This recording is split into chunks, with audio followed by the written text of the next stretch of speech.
Allez, bonjour à tous, j'espère que vous allez bien. Aujourd'hui, analyse du marché, on va se concentrer sur BTC, mais principalement sur Ether et les altcoins, parce qu'on continue dans la foulée de ce qu'on a vu ces derniers temps, une surperformance d'Ether et des altcoins face au BTC. Donc voilà, on va surtout se concentrer sur Ether, et ensuite vous m'avez demandé trois cryptos à analyser. J'ai noté Morpho, Yotex et AKT. Et on terminera par une question qui m'a été posée, une question très intéressante au vu du contexte actuel sur Ether et certaines altcoins. Avant que je commence, pour ceux qui ne le savent pas, chaque dimanche, j'anime ce qu'on appelle la Trader Letter. C'est tout simplement un mail que j'envoie qui est entièrement gratuit, d'accord, où j'apporte énormément de valeur, que ce soit d'un point de vue trading, investissement, crypto. J'apporte énormément de contenu qui va te permettre d'être meilleur. Aujourd'hui, que tu débutes ou que ça fait des mois, des années que tu es dans les cryptos, que ce soit pour le trading, pour l'investissement, tu vas adorer les mails que je partage chaque dimanche. Et dans tous les cas, tu ne prends aucun risque, hein, c'est clairement, c'est 100% gratuit. Tu reçois ton premier mail après que tu t'es inscrit le premier dimanche. Et si ça ne te plaît pas, d'accord, et moi tu peux te désinscrire à tout moment. Donc voilà, si tu veux du contenu, si tu veux savoir mieux trader, mieux investir, comment se positionner, des exemples de stratégie, des analyses de marché ou peu importe, ok, chaque mail est unique et tu ne pourras pas le récupérer une fois qu'il a été envoyé. Si tu n'es pas inscrit, je t'invite à t'inscrire à la Trader Letter en cliquant sur le premier lien en description.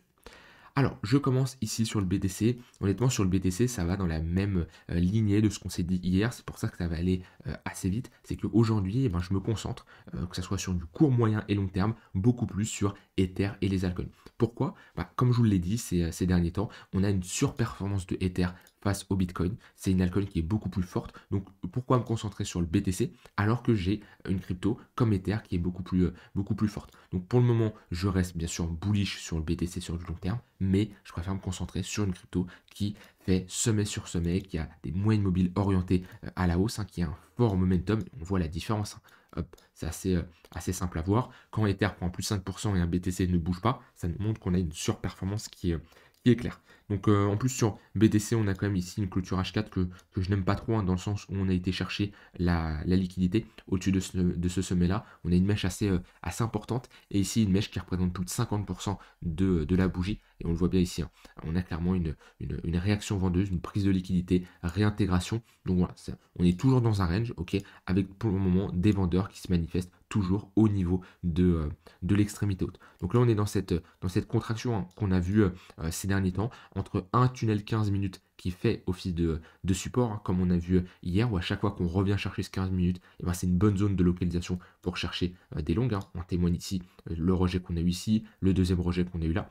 Donc on est ici dans cette compression entre ce niveau de résistance des 117 000 $, 117 500 $ et le tunnel 15 minutes. Alors pour moi, on a plus de chances de break par le haut. Maintenant, il ne faut pas oublier qu'on est quand même sur une bonne zone de résistance. Donc tant qu'on tient le 15 minutes, c'est plutôt pas mal et on va plutôt chercher des longues à l'intérieur de ce tunnel 15 minutes parce que bah, c'est de la suite de tendance, c'est de la continuation de tendance et on va chercher des longues sur un support comme les moyennes mobiles ici que plutôt sur un niveau de résistance où là on va plutôt chercher des shorts. Ne faites pas l'inverse, hein, n'anticipez jamais la cassure, même quand on a comme ça un marché qui est plutôt vendeur sur les dernières heures, qu'on retourne chercher le tunnel 15 minutes, commencez pas à vous dire oui il ne va pas tenir. Non, il a plus de probabilité de tenir, c'est sûr à un moment il va casser parce que comme des moyennes mobiles, enfin comme un range, comme une tendance, au moment une tendance devient mature et un range devient mature et elle se casse, pour le moment vaut mieux viser ici la continuation de tendance.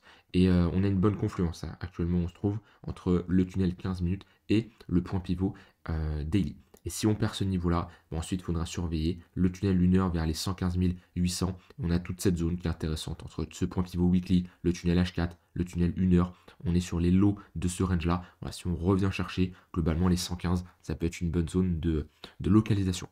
Je vous rappelle, hein, il y en a qui l'ont appris encore il n'y a pas longtemps, je préfère en reparler, mais vous avez la possibilité d'ajouter maintenant l'indicateur qu'un membre du Discord a codé, Multiframe Vegas Tunnel et point pivot. Ça vous permet tout simplement de combiner les tunnels Vegas et les points pivots, le tout dans un seul indicateur. Et ça vous permet tout simplement d'avoir les mêmes graphiques que j'ai. Sauf que vous avez ici, voilà, le point pivot qu'on a vu juste avant, avec un seul indicateur et les tunnels Vegas. Ça vous permet tout simplement de profiter des deux. Et pour ceux qui ont un TradingView gratuit, eh ben, ça vous compte ça comme un seul indicateur. Donc voilà, je vous le répète, si vous voulez en profiter, vous mettez ici Multiframe Vegas et vous prenez tunnel et point pivot celui-ci. Donc, comme je dis, sur le BTC, c'est assez simple, rien d'autre à ajouter là-dessus de plus. Et si on commence à faire un nouveau sommet, alors là, la plus grosse probabilité, c'est d'aller chercher tous ces sommets qu'on a laissés. On voit qu'il y a pas mal de high ici qui n'ont jamais été retestés. Ce qu'il faut se dire, c'est que au-dessus de ces sommets-là, on a pas mal de stop loss de shorters. Pourquoi? Parce que quand vous êtes un shorter, eh ben, vous mettez un stop loss. Très souvent, les stop loss sont mis au-dessus des, euh, des sommets, ok, comme un long, hein. Quand vous êtes un long, vous mettez votre stop loss au niveau des creux, par exemple sous ce creux là, sous ce creux là, sous ce creux ici. Ce qui fait qu'il y a pas mal de liquidité dans cette zone-là. Et si on déclenche ces stops, ça peut rapidement nous procurer un short squeeze. Pourquoi? Parce que je vous rappelle, un shorter, c'est quelqu'un qui parie à la baisse, ok, lorsqu'il doit clôturer sa position, que ce soit pour prendre des TP, si on retourne chercher des niveaux bas, ou alors parce que son stop loss se fait enclencher, ou alors parce qu'il se fait liquider, et ben il rachète sa position. C'est un rachat de position. Et si en face, il n'y a pas de contrepartie, c'est-à-dire qu'au moment où on rachète cette position, si en face, il n'y a pas une pression vendeuse, parce que vous savez que quand il y a un acheteur, il y a automatiquement un vendeur, et quand il y a un vendeur, il y a automatiquement un acheteur. C'est un jeu à somme nulle, hein, c'est comme ça, c'est quand l'offre et la demande se rencontrent. Sauf que si on déclenche ici ces buy market, ces stop loss, et du coup un achat au marché, si en face, il n'y a pas de contrepartie, ok, le marché va monter, monter jusqu'à trouver une contrepartie. Et c'est pour ça, des fois, on peut avoir des short squeeze ou des long squeeze assez importants, parce que si en face, il n'y a pas la liquidité nécessaire, et ben le marché, il va monter, monter, monter, jusqu'à trouver cette liquidité. Donc pour moi, si on commence à s'affranchir des 119 000 dollars, qu'il n'y a pas de contrepartie en face, on peut avoir un fort short squeeze et aller rapidement chercher 121, 122 000 dollars. Et dans ce cas-là, on n'aurait plus grand-chose et il y aurait de grandes chances d'aller chercher, dans ce cas-là, l'ATH. Voilà, pour le BTC, là-dessus, ça reste assez simple, hein. Mon opinion reste la même sur du très long terme. Nous ne sommes pas dans des bonnes zones de localisation pour se positionner. Pourquoi? Parce que on est beaucoup trop haut. Ok, un investisseur professionnel ne se positionne pas qu'on fait comme ça des ATH sur des ATH. Maintenant, ici, un trader court, moyen, long terme va plutôt chercher des longues dans le sens de la tendance. Voilà, de ce côté-là pour Bitcoin.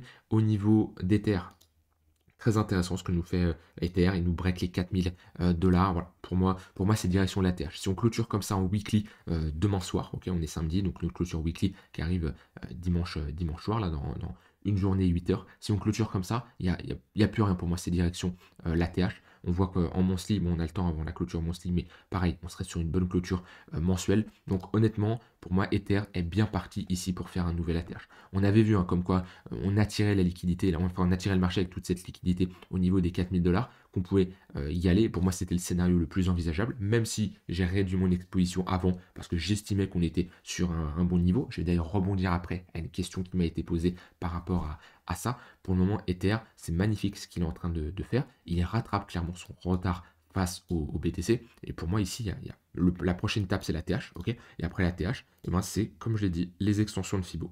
Sommet, point le plus bas, extension boule, 1,78, 100% d'extension. Et après, les 10 000 dollars. Dans tous les cas, un investisseur professionnel prend ses profits sur la montée. Il a déjà son plan d'action, il sait comment il va prendre ses profits, en sachant combien d'un point de vue allocation, ok? Est-ce que ça va être 10-15%? Est-ce que ça va être 30-50%? Voilà, ça c'est propre à chacun. Mais là déjà, c'est trop tard pour se positionner. C'est là où le marché, vous voyez, il peut vous donner des opportunités incroyables. Et j'ai été le premier à le dire, vous regardez mes vidéos, et j'en ai énormément accumulé à ce moment-là. 1500 dollars, c'est une opportunité en or sur Ether. Et quand on sort de ce range-là, ok, en toute honnêteté, quand on sort de cette phase-là, où moi j'en ai pas mal accumulé, à ce moment-là, j'ai un prix moyen d'achat vers les 1600 dollars.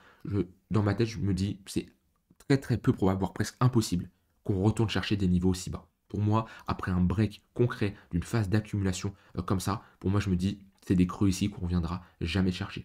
Quand on revient chercher cette zone-là, je vous dis, c'est une anomalie de marché. Pour moi, c'est très peu probable qu'on y reste autant de temps. Mais on voit que le marché a très rapidement réintégré. Et en seulement quelques mois, on passe d'un prix qui est totalement sous-évalué, avec une très bonne zone de localisation sur du long terme, à maintenant une zone de localisation qui n'est plus intéressante puisqu'on est proche de faire un ATH.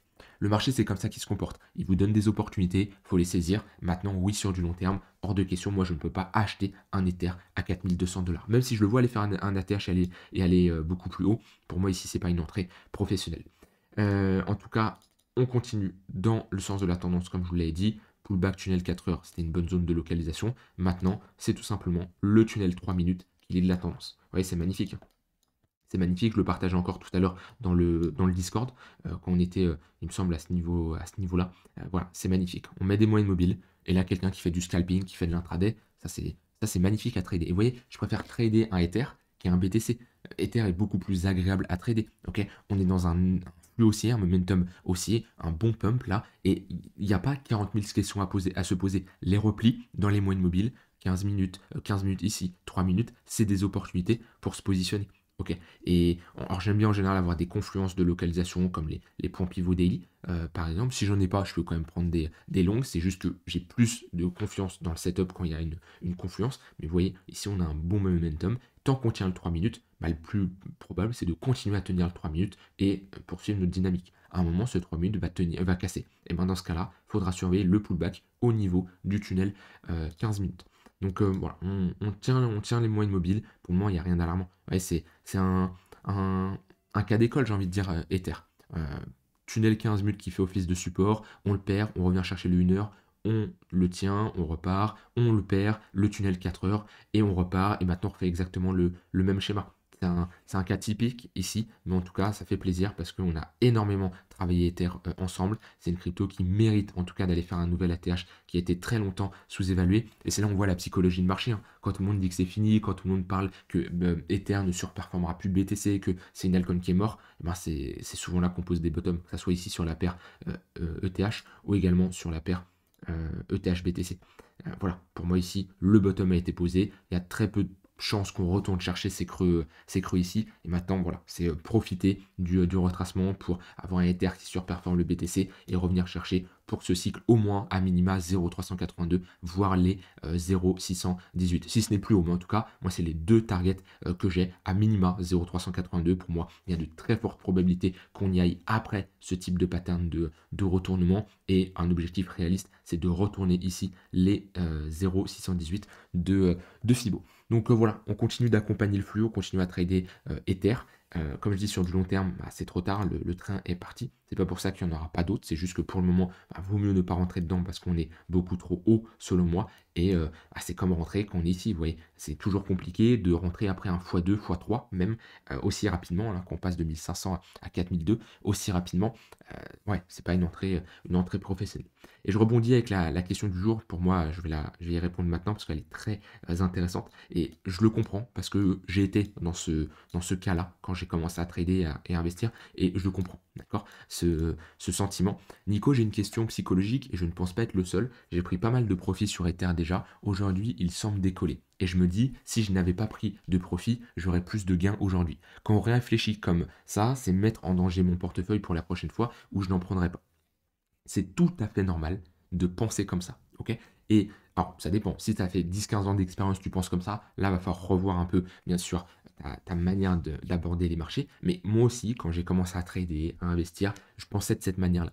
Et souvent, on se dit, ah bah tiens, j'ai pris mes profits, parce que moi, je peux le dire clairement, sur BTC, j'ai pris des profits à 100 000 $. On est plus haut. Mais est-ce que je dois avoir ce sentiment de regretter? Non, parce que déjà, à partir du moment où j'ai fait des profits, j'ai fait un gain, c'est une bonne opération. Déjà, ok, c'est pas tout le monde qui fait des gains sur les marchés, c'est pas tout le monde qui réalise de bonnes opérations. Déjà, sois fier de ce que tu as fait. Sois content que tu as un trade gagnant, un investissement qui est gagnant. Ensuite, ce qu'il faut savoir, c'est que si on part de ce principe-là, ok, où tu te dis, ah bah tiens, j'ai vendu, mais ça continue de monter, ça arrivera tout le temps. Si tu penses ça, ça arrivera tout le temps. Pourquoi? Parce que à moins de vendre le top plus haut, là, le sommet le plus haut, ou même si je reprends le dernier cycle, hein, hop, à moins ici, hop, de vendre le point le plus haut, à ce niveau-là, si tu prends tes profits à 50 000, si tu prends tes profits ici, ça continuera d'aller plus haut. Parce que le marché, tu ne peux pas avoir le top parfait. Donc du coup, tu seras en permanence en train d'avoir cette culpabilité de te dire, ah bah tiens, j'ai pris mes profits, mais ça va plus haut. Tu ne dois pas penser comme ça, tu dois l'accepter. Et c'est quelque chose qui sera normal. Et le marché évoluera toujours comme ça. Alors des fois, tu auras peut-être le point le plus haut, mais ce qui compte, c'est pas de te dire, ah bah tiens, j'ai pris mes profits, le marché a continué à monter. C'est sûr, si tu TP 100%, c'est pour ça qu'on fonctionne avec des TP partiels, ok? C'est sûr, si tu TP à 100% un Ether, par exemple, à 3008, ouais, c'est un peu dommage et je comprends ce sentiment de regret. Là, c'est un sentiment de regret qui est suite à un TP beaucoup trop important qui a été réalisé. Maintenant, si tu réalises un TP partiel, comme par exemple moi où j'ai pris 15% sur Ether, je le regrette pas. C'est-à-dire que là, Ether est 500 dollars plus haut que mon TP, que j'ai pris à 3700 dollars, je ne le regrette pas. Parce que si on part de ce principe-là, on ne vend jamais. Parce que le marché peut toujours monter. Ok, le marché peut toujours monter en permanence. Donc si je me dis ça, eh ben, c'est exactement ce que tu te dis. La prochaine fois, tu risques de mettre ton portefeuille en danger. Pourquoi? Parce que tu ne vas pas vouloir prendre des profits. Parce que tu vas te dire, ah bah tiens, ça peut aller plus haut. Ah bah tiens, ça peut aller encore plus haut. Donc pour moi, ouais, c'est pas la bonne mentalité, c'est tout à fait normal de se poser cette question. Et je me la suis posée, et même des fois, tu peux y penser un peu, mais non, c'est tout à fait normal de te la poser. Par contre, tu dois pas commencer à te dire, ah bah tiens, je prends mes profits parce que ça va aller plus haut. Tu dois pas anticiper la suite. Au moment où tu prends tes profits, tu ne sais pas si le marché va aller plus haut. Tu ne peux pas le savoir, ok? Donc tu dois respecter ton plan, tout en te disant, je prends mes profits, le marché peut continuer à monter, je m'en fous. J'ai pris mes profits, j'ai sécurisé, j'ai une autre partie de mon exposition qui va continuer à monter potentiellement si le marché monte parce que j'ai pris un TP partiel, mais je ne dois pas regretter d'avoir pris des profits. Et en plus, on est sur Ether. C'est pas comme si, je sais pas, tu étais sur une crypto à faible market cap, tu prends tes profits et ensuite la crypto a fait un fois 100, fois 1000. Là, bon, ok, c'est normal. C'est normal d'y penser, on est tous humains, donc c'est normal. Là, on est quand même sur Ether. Donc voilà, la crypto va pas non plus faire un fois 10 à partir de maintenant. Mais tout est une question de gestion de ton TP partiel. Mais ouais, on a des altcoins qui reperforment bien. Je reprends ici à Other qui est venu pull back la ligne de coude de cette pattern de retournement. Donc là-dessus, ouais, c'est plutôt pas mal ce qu'on est en train de faire. Ça serait bien de sortir de ce range par le haut et aller faire un nouvel ATH pour espérer avoir une vraie altcoin season. Moi, ce que je surveille également, c'est la Bitcoin dominance, hein, mais c'est ce que je vous disais ces derniers temps. Lorsqu'on a eu ce fort dump, je vous disais attention, on est sur le bas de canal, c'est normal qu'on consolide, mais pour moi, au vu du dump qu'on a eu, break de ce creux-là, break du tunnel daily, pour moi, ici, on a marqué un top sur la Bitcoin dominance qui pourrait être retesté, hein. C'est possible de faire par exemple quelque chose comme ça pour marquer une plus grosse structure. C'est possible, ok? Mais pour moi ici, le top sur la Bitcoin dominance a été marqué. Et dans les prochaines semaines, prochains mois, comme ce que je vous avais dit au moment où on a eu ce fort retracement, on a de grandes chances d'avoir des altcoins qui surperforment le BTC. Que ce soit Ether, mais que ce soit également les altcoins. Donc pour moi, on doit juste continuer dans cet état d'esprit de se dire, ok, Bitcoin est intéressant, certes, ok, mais il est beaucoup trop haut et il vaut mieux avoir une rotation vers les altcoins, que ce soit pour du trading actif sur du court terme et également pour de l'investissement long terme.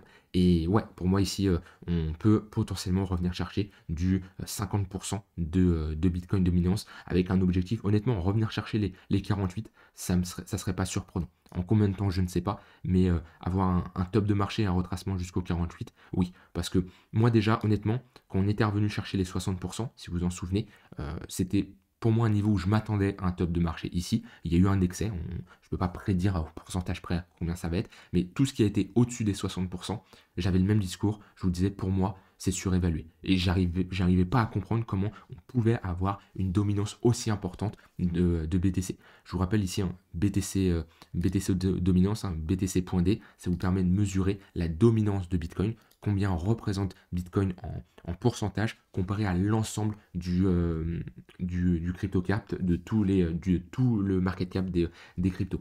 Et oui, pour moi, on était vraiment surévalué et on ne peut pas avoir un BTC qui, comme à l'époque, retourne chercher du 96, 97%. C'est pas possible. Il y a beaucoup plus d'altcoins, il y a beaucoup plus voilà, c'est la réalité. Il y a des cryptos qui ont une vraie utilité comparée à avant, donc moi ça ne me surprend pas. Et si en 2017 déjà on a réussi à dump jusqu'à 37%, alors que on avait des altcoins certes mais qui étaient moins utiles que maintenant, pour moi oui, tout ce qui est au-dessus des 60%, même tout ce qui est au-dessus des 55%, c'est clairement surévalué. Maintenant je dis pas qu'on va avoir une Bitcoin dominance à 30%, non, surtout avec l'arrivée des ETF et comme on voit qu'on a une adoption. Mais en tout cas ici le rejet qu'on a est plutôt pas mal. Alors, au niveau des altcoins que je vais demander d'analyser, j'en ai plusieurs. Donc, j'ai déjà, dans un premier temps, IOTEX, c'est YIOT. Alors, IOTX, USDT sur Binance. Tac. Alors, on est toujours sur des niveaux intéressants sur du long terme. Ok. Alors, on a quand même bien pump et en général, on aime bien se positionner quand on est sur un gros niveau de support. Vous voyez, ça, c'est quelque chose que je vous dis assez souvent, mais quelqu'un qui ne veut pas se prendre la tête, il trace des gros niveaux de support weekly, monthly. Hein, ça, c'en est un. On peut même aller en prendre un peu plus gros, jusqu'à ici, on est sur un très gros niveau de support. Et on voit que c'est toujours un niveau très intéressant. Parce que d'un point de vue risk-reward, vous avez ici une entrée qui est très professionnelle. Vous rentrez à ce niveau-là, votre stop loss, il est simple, votre stop loss. Il est si on a une clôture weekly en dessous du plus bas de ce niveau de support. Ok, c'est-à-dire que si on clôture en weekly, on se barre parce que c'est potentiellement qu'on a une sortie de cette phase de latéralisation, de range, hein, parce que c'est le cas ici, on est dans un gros range hein, depuis 4-5 ans, et on a des risques très intéressants sur ce genre de crypto. Surtout si vous couplez ça à l'analyse fondamentale, que vous dites, oui, Yotech c'est un très bon projet. Ok, je dis pas que c'est le cas, mais au cas où vous le dites, eh ben, en général, rentrer sur des gros niveaux de support weekly, voire monthly, c'est intéressant. Maintenant, on a quand même pump entre ce point le plus bas et ce point le plus haut. Mine de rien, on a un x2, là, je pense, à peu près. Voilà, on a un x2. Et là, on arrive déjà sur résistance. Donc, c'est pour ça, le timing, c'est important. Quelqu'un qui rentre ici plus bas, il va beaucoup plus facilement tenir sa position, même si on est sur résistance, que quelqu'un qui rentre maintenant. Parce que là, c'est un fait. On est sur résistance, on le voit bien. C'est la ligne de coup de cette pattern de top. Là, d'un point de vue price action, on a un top de marché. On a cette zone de résistance. Voilà, c'est un fait. Je regarde d'un point de vue moyen mobile, on a quand même break le tunnel daily. Donc ça, c'est un bon point. Mais on est dans le tunnel 3 jours. Donc on est quand même sur des niveaux plutôt bas, ok, mais on est sur résistance. Donc, soit on se positionne au cas où on a un petit retracement, ce genre de retracement avec une plus grosse pattern, une plus grosse structure, c'est possible. Ce qui est sûr, c'est qu'on reste quand même sur des niveaux bas. Je pense pas que c'est la crypto la plus intéressante à trader sur du court terme. On va voir après le flux qu'on a avec les différentes moyennes mobiles. Mais en tout cas, là, si on pose un vrai bottom, d'un point de vue retracement, là, l'objectif 0,118. Hein, si on commence à réintégrer ce niveau-là, retourner chercher ce cycle, les 6 centimes de dollars au niveau des 0,118, c'est tout à fait possible. Je vous rappelle, hein, toutes les cryptos ne refont pas de nouvelles ATH. Il faut toujours avoir des objectifs réalistes. Hein. C'est pour ça qu'on trace des Fibos, c'est pour ça qu'on regarde les différents niveaux. Vous voyez, si on ne revient même pas chercher les 0,382 de Fibonacci, c'est comme ça. Je vois mal un Yotex refaire ici un nouvel ATH. Il y en a qui vont le faire, mais je m'étais amusé à comparer en 2021 comparé à 2017, hein, en comparant comme ça deux cycles, il y a uniquement 25% des cryptos dans le top 100, donc 25 cryptos qui ont fait un nouvel ATH. En scénario, enfin en tête, il y a du Dodge, il y a du ADA, il y a du Ether, il y a du BTC, il y a du Dogecoin, je l'ai dit, voilà, et il y a ce genre de crypto. Par contre, il y en a beaucoup qui n'en ont pas fait. Il y a du Bitcoin Cash qui n'en a, il y a pas eu, il y a toutes ces cryptos là, LTC, etc., etc. Donc c'est comme ça, c'est un fait. Toutes les cryptos ne referont pas un nouvel ATH. Maintenant, si je regarde un peu plus sur du moyen terme, hop, je vais tout supprimer, tac, je mets des moyennes mobiles. C'est pas mal. On a quand même un petit flux intéressant à trader. Vous voyez, 15 minutes au-dessus d'une heure au-dessus du 4 heures. Bon, je préfère clairement trader Ether, qui, comme je dis, Ether, c'est ma perf du moment, court, moyen, long terme. Donc, je préfère trader Ether. Maintenant, quelqu'un qui trade Yotex, oui, vaut mieux trader ça qu'une crypto qui est plate, qui ne fait pas grand-chose. Ensuite, on m'a demandé Morpho. Alors, Morpho, on en est où?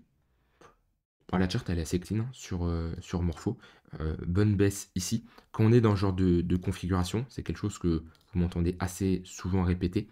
Attendez qu'une structure se réalise. Parce qu'on est sur une charte qui est jeune, on n'a pas énormément d'historique. Et rentrer ici, rentrer à ce niveau-là, rentrer à ce niveau-là, c'est faire du DC à la baisse sans avoir de bottom. C'est compliqué. On peut avoir une charte comme ça qui baisse et qui continue de baisser. Parce que là, entre le point le plus haut et le point le plus bas, c'est un moins 80%. Ok, et après un moins 80%, on peut refaire à nouveau un moins 80%.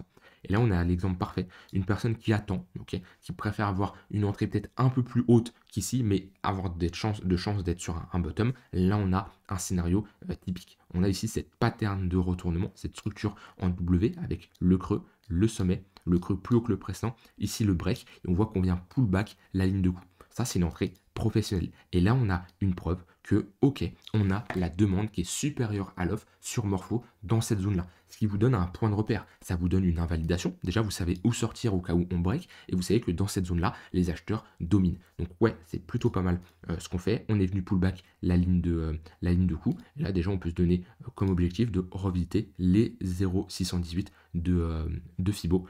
Et ensuite, si on doit aller plus haut et qu'on fait un nouveau sommet, là, objectif 118 et 100% d'extension au niveau des 6 et des 6,2 et des 7,5 dollars. Mais là, on a un cas typique également, un cas d'école qui est plutôt pas mal. Et d'un point de vue momentum, hop, pareil, c'est plutôt bien, vu qu'on a un 15 minutes qui fait office de support, le 3 minutes également. Ouais, on a pas mal d'algorithmes qui sont comme ça dans des dynamiques bien haussières, qui est très intéressant à trader sur du court terme. Dernière crypto, AKT, hop. Alors moi, AKT, c'est une crypto que je détenais, je suis sorti parce que j'ai eu des signaux que j'aime pas, hein, que ce soit cette pattern de top qu'on a ici. On structure un plus gros top de marché. Honnêtement, c'est pas la charte la plus jolie. Vous voyez, les charts que je vous ai montré avant, je les trouve un peu mieux. On est ici dans une phase de latéralisation. Si je mets ici le tunnel daily, on est sous le tunnel daily qui fait office de résistance. Donc, pour moi, c'est sur du long terme et même sur du court terme, c'est pas une crypto intéressante. Déjà, pourquoi sur du long terme? Parce qu'on est sous le tunnel daily et on n'a pas eu de pattern de retournement qui a été réalisé. Et sur du court terme, parce que ça manque de momentum, ça manque de flux. Et du coup, je préfère me concentrer encore une fois sur un Ether ou même juste avant sur un Morpho que je vous ai montré. Le seul signal qui serait pas mal, c'est une réintégration de ce niveau-là.